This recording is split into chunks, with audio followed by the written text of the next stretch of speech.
I'm sitting here and I'm trying to motivate you guys and educate you guys and get you to the point that I'm at, which is being a part of that small group.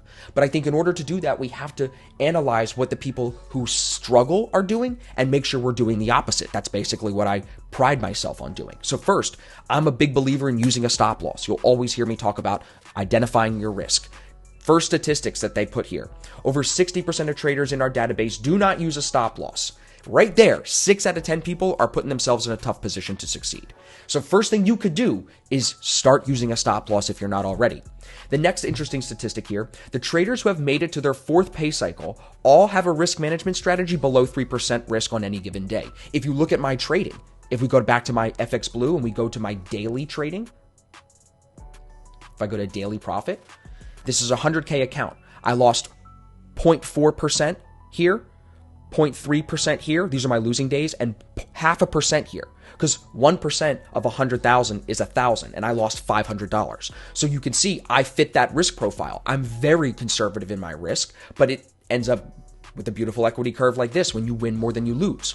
So back to the statistics, for someone that wants to reach their 4th pay cycle, you really need to have a controlled risk management strategy. You can't YOLO it. You can't put 5% on a trade, 3% on a trade. Everything that I've been doing is less than 0.5% normally on all of my trades. The next statistics, the profitable traders are in market less than 4 hours a day. They're not marrying trades and jabbing at trades all hours of the day. We have our hours, we stick to those hours, and that's it. The next statistic, it says the most profitable traders do not hold trades overnight. I think that that's super interesting too, because I'm not a big swing trader. You never really see me hold trades overnight. Then they say a trader who holds trades over the weekend has a 60% high chance of failing or losing their account. So right there, don't hold trades over the weekend. I was trading Bitcoin on Friday. I wanted to hold it, but I took a small loss instead, got out, came back in on Monday, 2 days ago, and crushed the short on Monday. Literally, I can prove that to you right here by looking at my daily statistics. If you look here, today is January 12th. So the 7th was Friday, the 8th was Saturday, the 9th was Sunday, Monday was the 10th. Profit 378 on Monday. I lost 542 on Friday. Take the L, move on.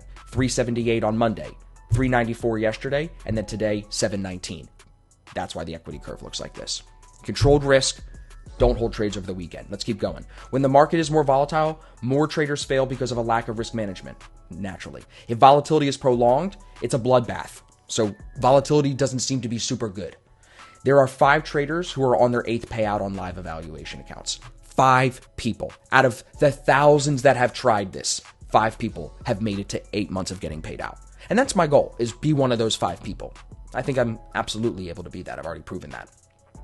All of them trade conservatively and make sure they get paid. None of them risk more than 2% per trading day, and they stop when they've reached 4 to 8% profit target until the pay cycle has ended so they can get paid out. So they're only looking 4 to 8% gains per month. I'm up 3.2%. I'm just on pace. I'm a little bit under, actually, because this is 30 days of trading, but that includes like trading over New Year's and stuff, and that was slow. So I'm just on pace for that. And then the last thing here, all traders who received record payouts have lost their account within 3 weeks of the record payout due to excessive risk. That's the most important thing right there, is that everyone is getting high on their horse because they hit a couple of winning trades, but they don't have a winning system. So they can't maintain that. And because they're throwing big lots because they don't care, because it's a stupid challenge and they don't give a fuck, they throw big lots, they hit a couple winners, they think that they're killers, and then they, of course, as you can see, give it all back. So